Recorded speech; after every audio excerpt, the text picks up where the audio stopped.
Hey everybody, it's Kenny K here again. My Big Lebowski, my the cult of the Big Lebowski. That's the name of the game. I actually wanted to discuss a slasher movie, The Fan. Now, a lot of people will think the fan maybe a lot of people would think that the thriller with Robert De Niro and Wesley Snipes, where De Niro is the fan, a fucked up fan going after Wesley Snipes. No, this man is of course from 1981, and it gets a 5.8 on IMDb. That's not bad. Directed by Ed Bianchi. Now, I never heard of this guy. Now, before I start, a lot of people were like, it's in slasher lists. And I have a few of these um, people that really um, have every slasher of every year. And that's what I'm gonna do, by the way. My next reviews, there's still one little review about the the real jump scares versus jump scares from the 80s, from the 70s and the 80s versus jump scares of today. But it's just, it doesn't take long. It's like a 7 minute, 8 minute clip max. And then I'm gonna just do 1980, bam, bam, bam, bam. I'm not gonna do the really bad ones, really shit, but most of them, okay? And I'll tell the bad ones, but I'll tell you the score and okay, so on your own risk. so, so today, this is 1981. So okay, I really wanted to talk about this one because I don't hear a lot about this one. They say it's an underappreciated gem. It's a psychological horror movie, a slasher, a horror, a drama, and a thriller. But to me, this movie was first part of this movie. You gotta have, you gotta have patience, a lot of patience. It's really well done. Somebody called it a slasher with style. um, I'm guessing because of the setting and the story is about a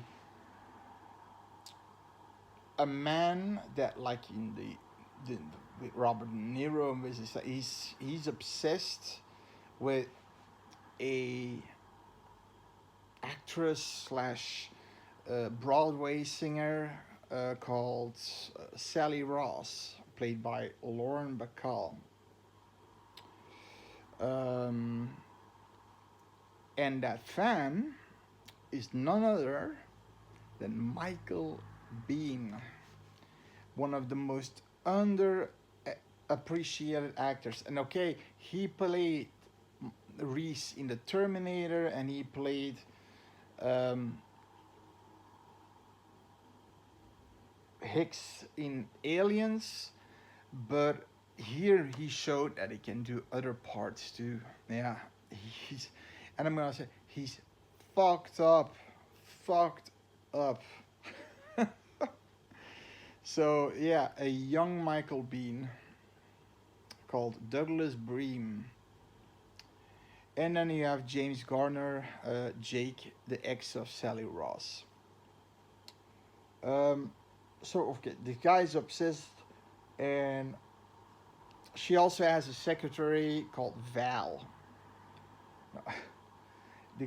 All the letters, he's sending letters constantly, and it begins with I'm a big fan, blah blah blah blah blah. And then at some point it goes a little farther. Can you send the picture?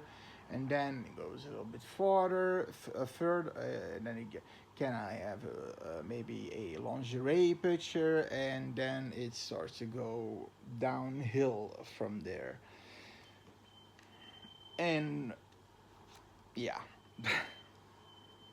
so positives.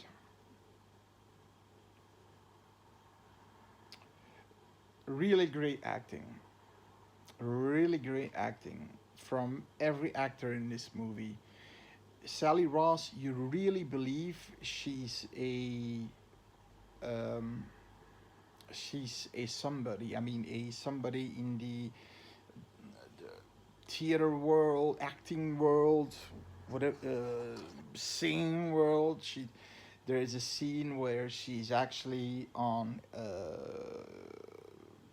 in a theater in, let's say, Broadway. Didn't know where it was, but a big theater, and you really believe that it was a, a musical, and she sang and did the core the choreographic everything was top notch. And she's also a strong woman, a very strong woman. You would think that she's you, a lot of people think that celebrities they're big bitches or assholes, and not true, by the way, because I went to I Heart Horror, a convention. I made Kane met Kane Hodder, Robert Englund, Linda Blair, and Brad Loree. And like Kane Hodder was bumping fist, giving me a handshake and this and that. He was even telling how old he was. Great people, great people. But back to the movie, I digress. Uh, then that James Garner guy, he,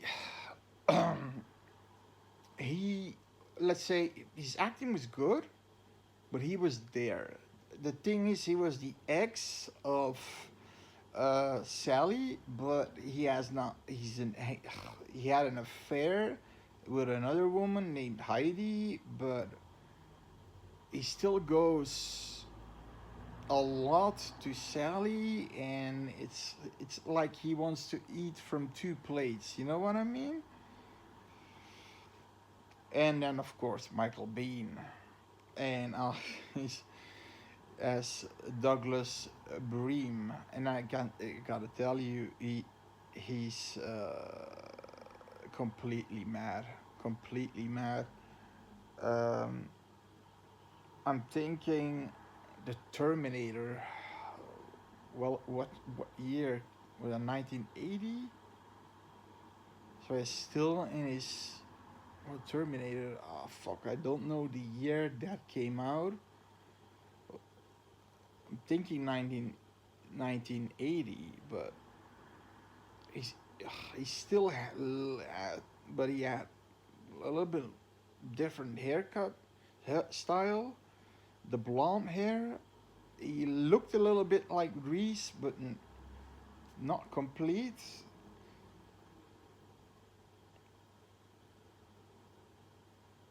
But he plays the psych psych I mean psychopath fan really well, really well. I mean, yeah, to the T.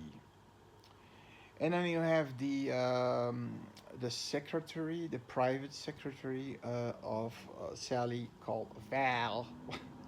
She's this old lady. It can be your grandma, but it's so she's she's living. No, she's not living with Sally, but she's working in her home. Okay. She also has a, not a maid, maybe a maid slash wardrobe. I think she takes her wardrobes and to the cleaners and whatever. Something with wardrobes, her clothes, her performance clothes. You know.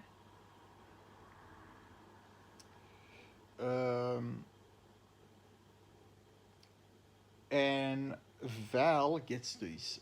Okay, okay, so Val is, by the way, the one who gets the letters first of the fans. She always reads it first, and so the positive, good acting, even from Val. Val is a foul-mouthed grandma secretary who says what she wants to say, and to Sally. And I mean, she's one of those ladies that maybe instead of saying something, you probably met these kind of people in your life, instead of saying it, uh, nibble on your words before you spew them out. You know what I mean? Uh, but it's Val was Val. You know, in the beginning I thought, oh, that's a bitch. No, it's just Val. She's very concerned about Sally. And of course, those letters of Douglas, Michael Biehn, of course, became, yeah, and she wrote them back. And of course, there's moments that Michael Biehn gets angry and says, I think you should get rid of her. That she even goes further. Another positive is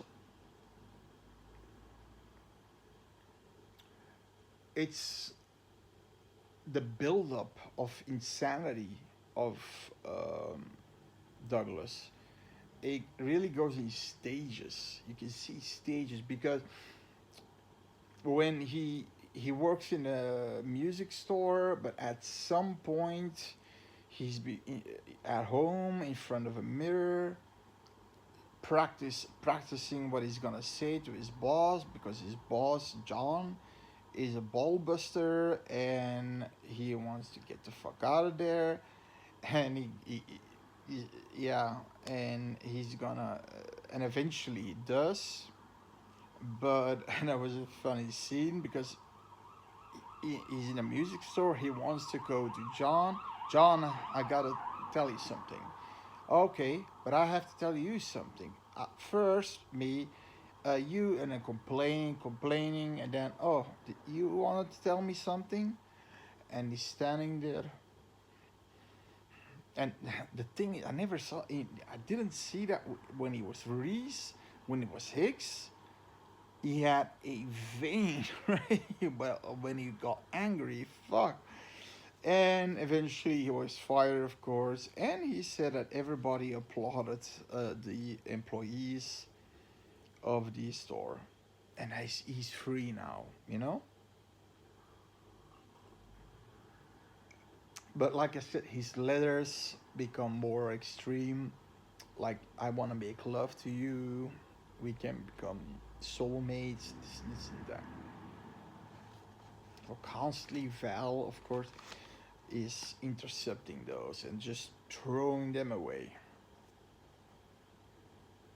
And that's also a problem at some point, that they just throw them in the way. So they get a fan letter, they do what they ask, uh, in reason, of course, and then throw the fan letters away. They don't keep the fan letters, no. Um, so that was cool to see the stages of Michael Biehn insanity. Uh, for the gore hounds, there's a little gore. It's not Friday the 13 gore, but it's also not like in Halloween. Less is more. It's it's in between there, you know. It's most kills are with a razor blade or a knife. Um, but they're bloody. They're bloody. Yeah. Now you also have, and what I liked is a certain stage where he attacks Val, and everybody around Sally that she loves, a guy also named David. I don't know what his role actually was, and he attacks them, but doesn't kill them, wounds them. But you can see in his eyes that he loves it. He's like this, and yeah, it's just really well done. That role. And the David guy is going swimming. I really like what they did with that. So David goes swimming, and Douglas, and I have to say, Michael Biehn was already buffed up. I think was that for the role of from the role of Terminator, but he was even more beefed up than playing Reese. So, whew, I think he was going for Hicks, but that's 1985, right? My Aliens. He also played a cowboy movie, but I don't know the title. But I'm not a cowboy guy. Um, he swims underneath the guy like a shark, taking his razor blade. It's and the guy's like crouching, swimming, and he takes the razor blade and he goes under him. I really like a shark, and he does what? And the guy is like and there's a lot of blood around him, and Douglas is gone. He swims away. He didn't see anybody. It was at the deep end, so he's and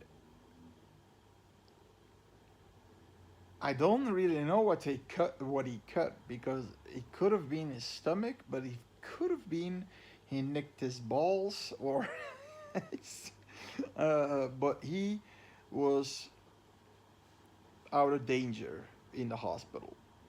So he started with wounding them, not killing them, not yet. And that's the first part of the movie. Okay, the first part is basically it's more of a psychological horror thriller movie, in my opinion. The movie in in my opinion, okay, let's go to the negatives. Okay, the movie, in my opinion, was a little bit too thriller-esque than a slasher. uh, it's not the typical slasher. You got your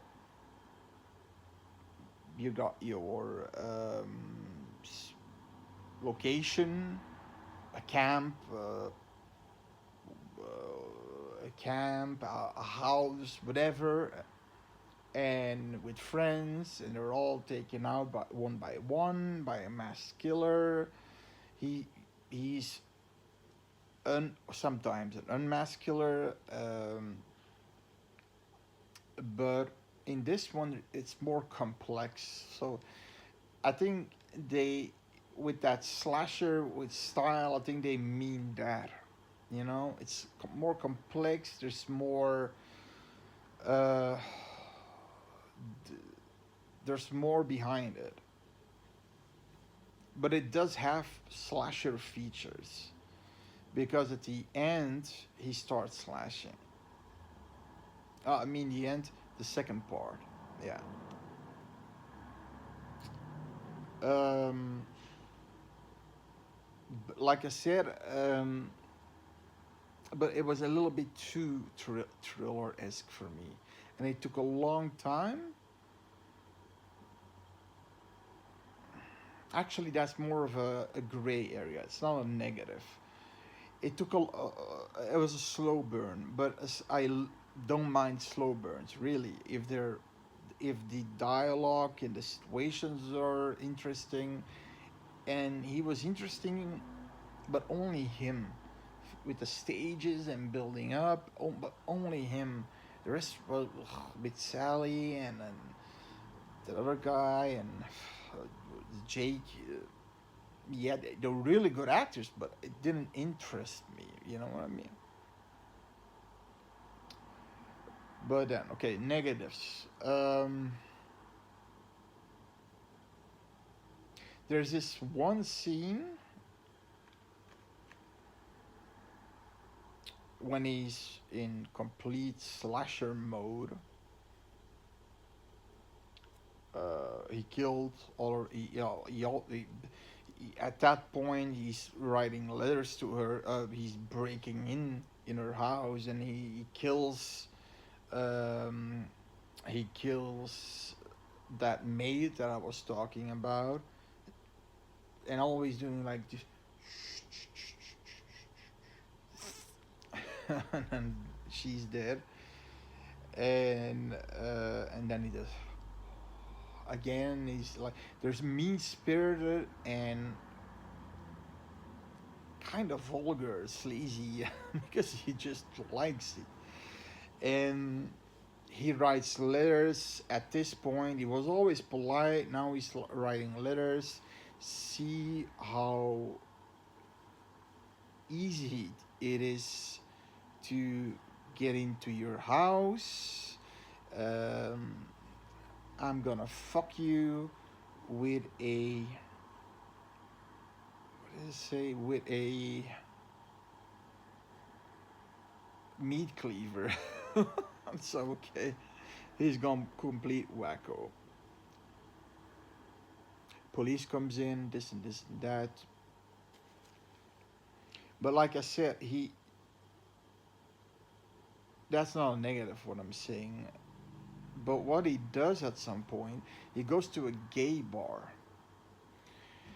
And he's not gay, but he picks up a guy, rather, I should say, a guy picks up him. They go outside. The gay person follows Michael, Michael Beam, to to a certain rooftop. Of course, the guy starts to kiss him.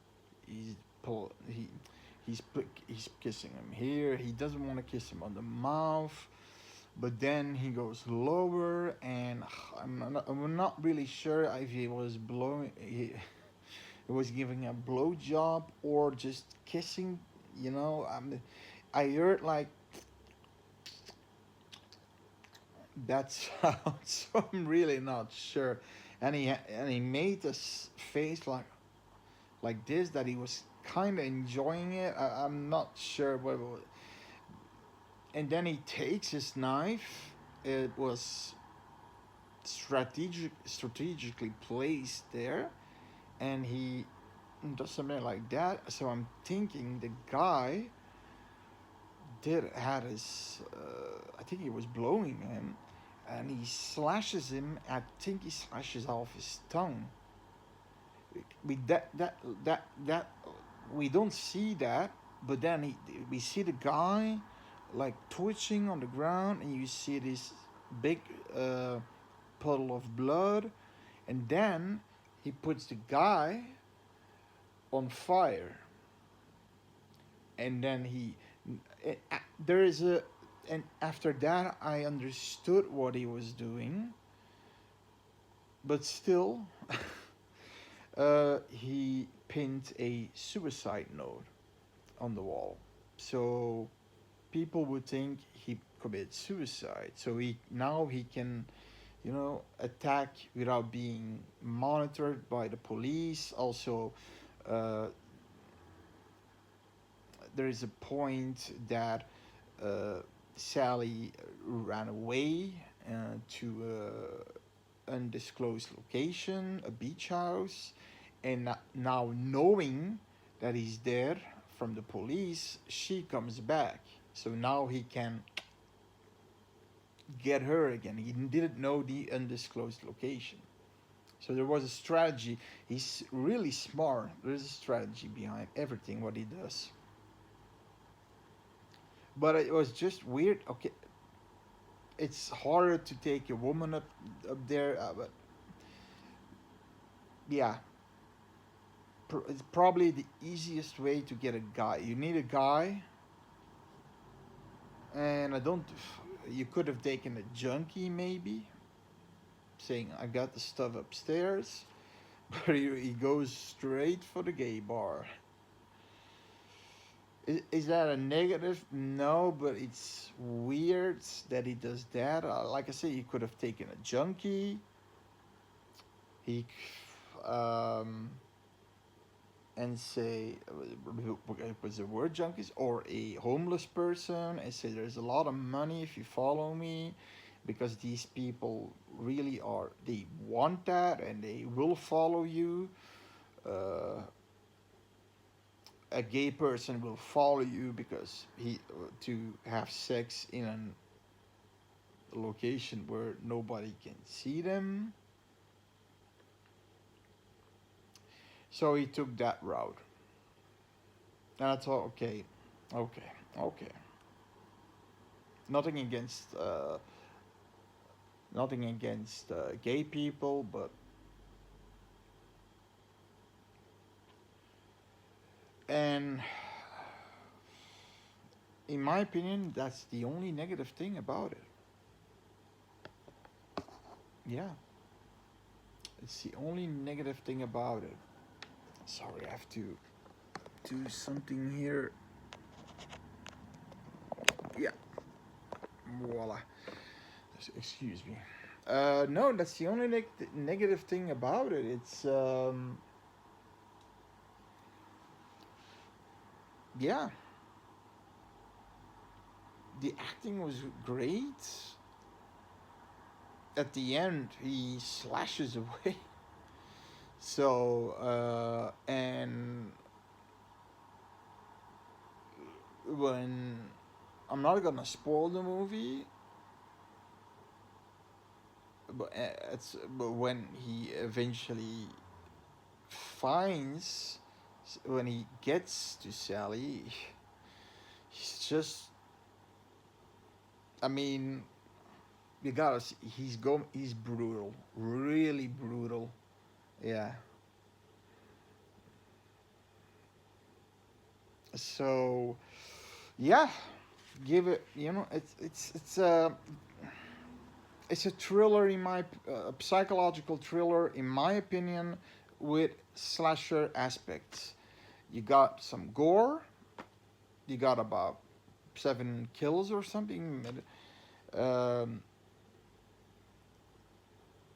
and great performances. Uh, and also, this was in a list, and this guy has a list of all the slasher movies that there are, and this one was also included. So, also look it up on IMDb. It says slasher. Uh, it's a slasher horror, psychological horror, drama, and thriller. So, yeah. That being said, give it a watch. You may like it, but it's let's say it's a more serious slasher. Okay, but do it for Michael Biehn. God damn it. See you later.